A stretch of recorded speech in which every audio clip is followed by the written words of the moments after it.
Okay, so welcome back. We're doing a run through Clausewitz on war, just looking through different sections and just taking a look at the different ideas that he's proposing here and just analyzing it basically. So, in the last few sections, we sort of dealt with this distinction between what you might call like almost two different logoi, to use the philosophical term, two different logics. One is the person who can think on his own rationally, and you can use your imagination and think about anything to a sort of infinite degree. You know, if you sit there and imagine, okay, you can imagine anything. You can sit there and in your head, you can imagine what would happen if, I don't know, you can take this to the most ridiculous length. You can say what would happen if there was no such thing as time and space and everything was an illusion.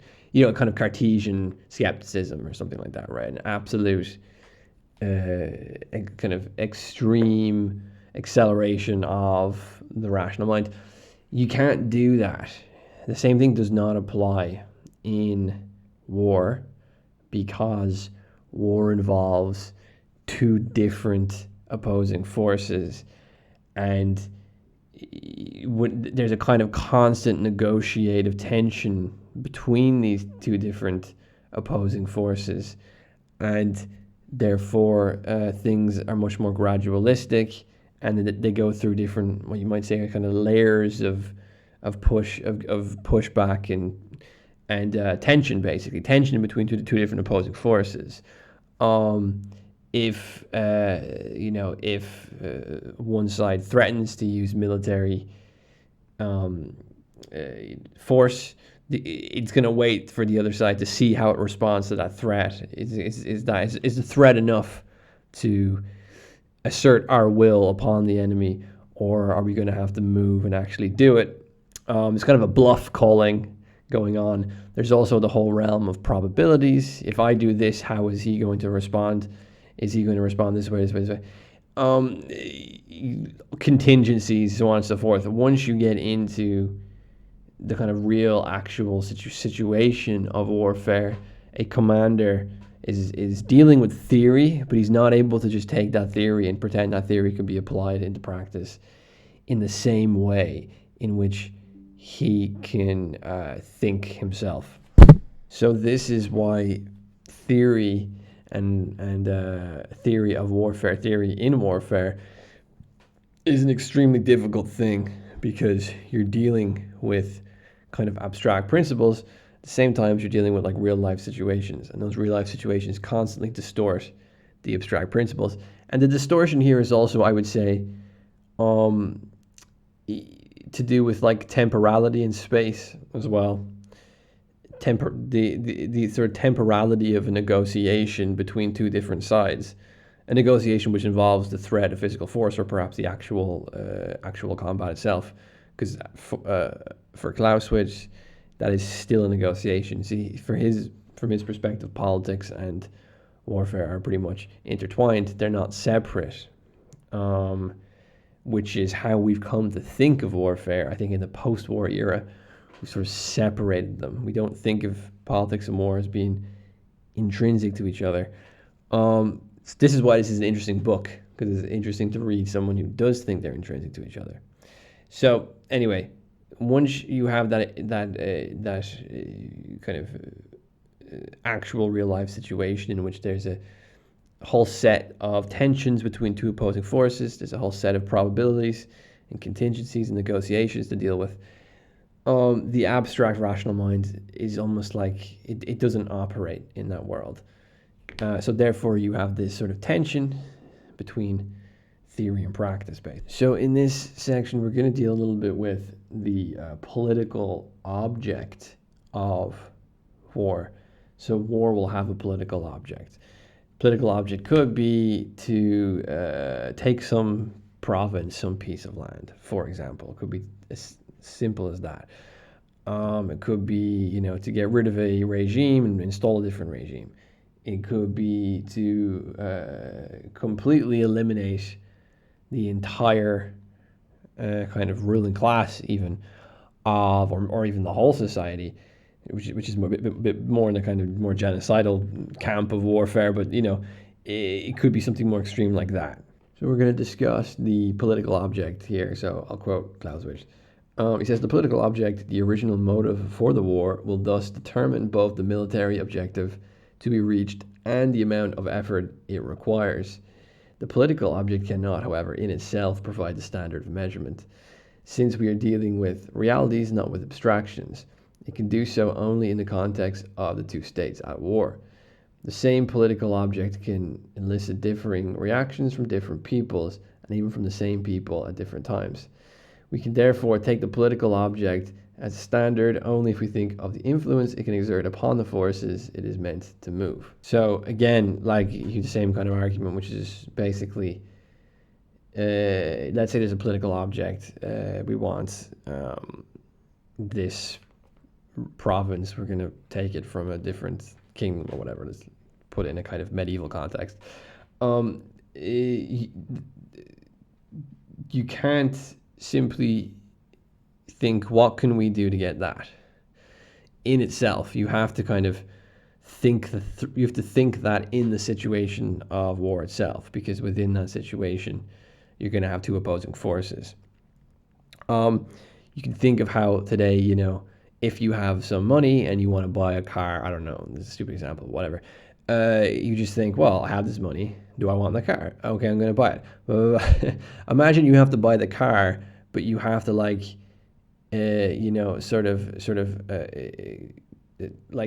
use, you have to invest something extremely risky in that pursuit of getting the car. It's not just money. You have to put your life at risk. You have to, in the context of a state or a kingdom or wherever, a social entity, they're potentially using their armed forces to achieve a goal. So you may lose your armed forces. You're not going to deploy your armed forces in order to take something that you want unless that risk is worth it, basically, right? If you lose your armed forces in the pursuit of a goal which isn't worth it, and your armed forces get into a big combat with other armed forces, and even if you win, all your armed forces are depleted, well, then you're unprotected and someone else can attack you. So you kind of once you take the object, the goal, and you put it within a situation of war, everything changes. Part of the evaluation you're going to do here also isn't simply how many armed forces did they have, how many weapons did they have, blah blah blah blah. It's not simply a calculation. We're going to have to deal with the influence of the political object itself. So let's say the political object is sovereignty, national sovereignty. You might look at a small group of people and think, well, we've got more numbers than them, so we make the calculation that we will win. If that small group of people is highly dedicated to its political goal, which could be sovereignty, for example, national sovereignty, for example, then you're dealing with a whole different thing. The calculation here has to include how influential the political object itself is, how much influence it has upon its people. So the political object here is also something which could be abstract. I mean, something like sovereignty or justice can be abstract. And again, once that's applied to the real life situation of warfare, it's gonna change. It's gonna be adapted. To use another real life example at the moment, it's if you look at the American centric unipolar world, kind of liberal global hegemon, and you see all these other regions, Russia, China, and so forth, that are kind of now more pushing back against that, against the imposition of a kind of liberal global order. How much people and the ruling classes from the liberal world want that unipolar liberal order is going to play a huge amount of role in the calculations which these other countries are going to do. Like if they really want it, right? Like if you really, really want something and has like a huge influence over you, that person is kind of more of a force to be reckoned with than someone who doesn't really, or half-heartedly believes it or doesn't really care, blah, blah, blah, blah. So something, I think, something that, was it Putin? It could have been just Dugin who said this, but it could have been Putin as well, where he said, there is no world without Russia. So if you want to live in a kind of society in which, a global order in which Russia is not a superpower, not an influential force, well, then you may not live in a society at all. And the suggestion there was that we're so committed to Russia as not a world hegemon, but like, one of a few world hegemons, world superpowers. We're so committed to this kind of post-unipolar state that like we're willing to risk not existing at all, which basically means we're willing to risk nuclear warfare. Now that's a people that want something. They're willing to risk obliteration for a goal, not just self-sacrifice of their armed forces or a few or a ruling class, but like the whole world, the whole existence itself. So that is an extremely, if you're dealing with that kind of thing, if you're dealing with a people that have that level of a dedication to a political goal, that's a whole different situation than if you're dealing with a group of people that have no dedication or half that dedication to a political goal. So another interesting thing Clausewitz says is sometimes the political and military objective is the same. For example, the conquest of a province. In other cases, the political object will not provide a suitable military objective. In that event, another military objective must be adopted that will serve the political purpose and symbolize it in the peace negotiations, end quote. So you can have these, and this is again quite relevant to the nuclear age, I think. You can have these situations where like the military and the political objective are pretty similar, right? Like there's a contest between two different provinces, there's a contest between two different powers over a province, and there's a war which happens in a battlefield somewhere over that province. The winner takes the province. It's quite clear cut. It's quite simple. The political objective and the military objective are pretty much the same thing. You could have an example. I think historically here, like tensions between Austria and Prussia, because there was a kind of a we're talking like the 18th and 19th centuries here, but there's a kind of contest there between which German-speaking region is going to become like the most powerful major German-speaking region that would unify everything, which ended up being Prussia. But there's a tension between these different regions like Austria and Prussia over who is going to play that role. So then you're going to have a series of battles over that. And at the end of the day, whoever wins more of those battles will eventually just sort of play that role. They will eventually become a kind of hegemonic power center for that whole region.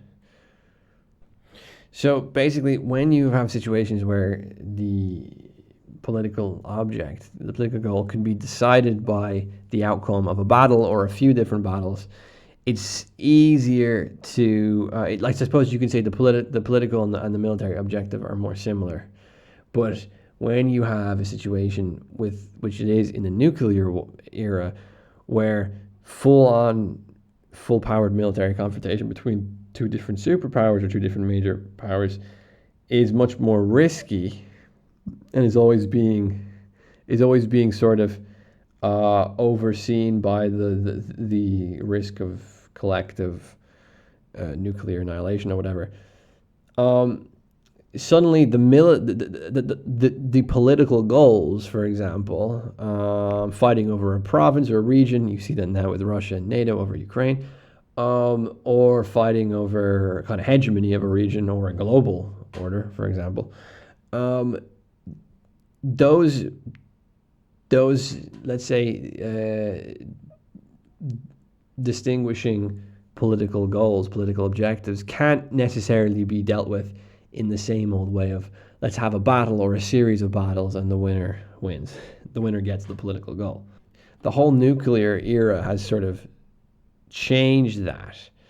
And you see all these weird sort of mechanisms that have come into play since the end of World War II, like economics, sanctions, which is probably one of the biggest examples, economic sanctions, the politics over building nuclear weapons, like think of Iran, the effort to try make sure that Iran cannot get a nuclear weapon, because if it gets a nuclear weapon, what will happen is that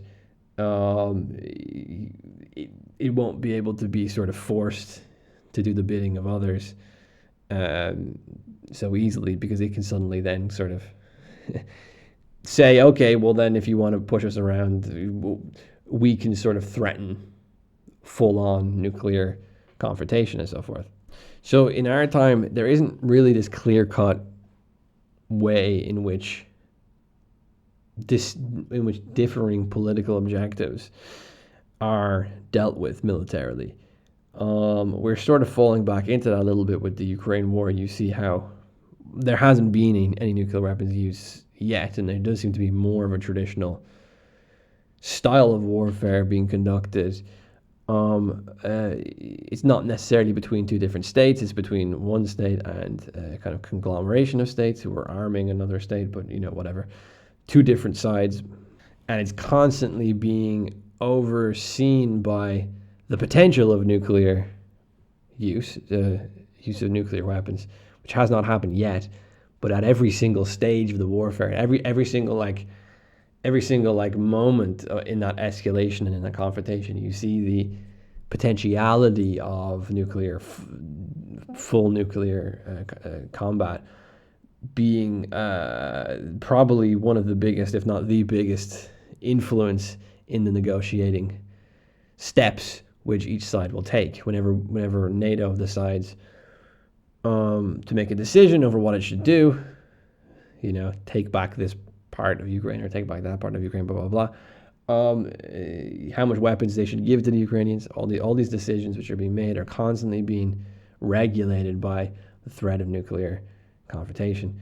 And that basically means that a more full deployment of forces is less likely. You're going to have these sort of more selective deployment of forces, more kind of hesitant,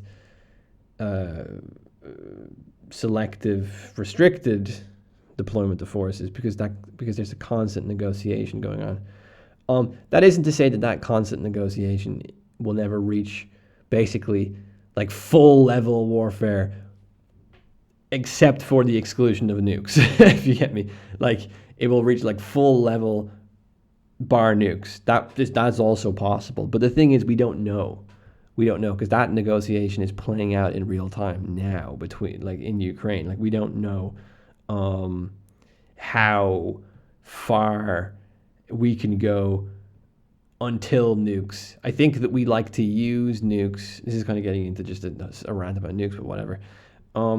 We like to use nukes as this sort of easy negotiating tool. We can't have any confrontation. We can't have any war because nukes, and we'll all be destroyed. And this is basically being used, I think, to push the liberal NATO hegemonic power, because it's always like you can never have that kind of Clausewitzian negotiating structure, because if we go like two steps in that direction, we'll suddenly be in the world of nuclear annihilation for the entire world. But that's proving to not be as true as we think. The Ukraine war. One of the interesting things about the Ukraine war is that it's proving that yes, we have to be like the avoiding nuclear confrontation is still going to influence every single decision being made by Russia and NATO. But at the same time, it's not true that certain more restricted forms of warfare can't exist. That more Clausewitzian model of warfare can't occur. And nukes are not necessarily used either. But we don't yet know how far this goes. Like is it, could it be all technological capacity bar nukes could be used, and we'll never use nukes? We don't know yet. We're playing this out in real time.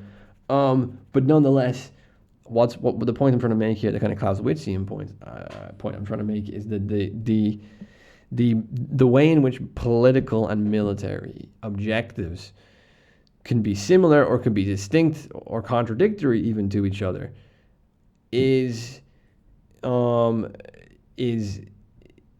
was radically changed by the invention of nuclear weapons. And it's only now with the Ukraine war in which we're realizing that, and we're actually seeing how that's changed.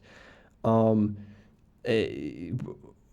discovering the space in which superpowers can use force against each other without using nuclear weapons. That space is clearly a lot bigger than the post-war kind of deterrence mindset people. Oh no, any sort of confrontation will lead to a nuclear annihilation. We need world peace, world peace, world peace.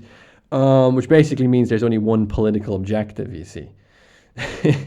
World peace basically means we can't have negotiations because there's only one political objective, which is the liberal one, the global liberal order.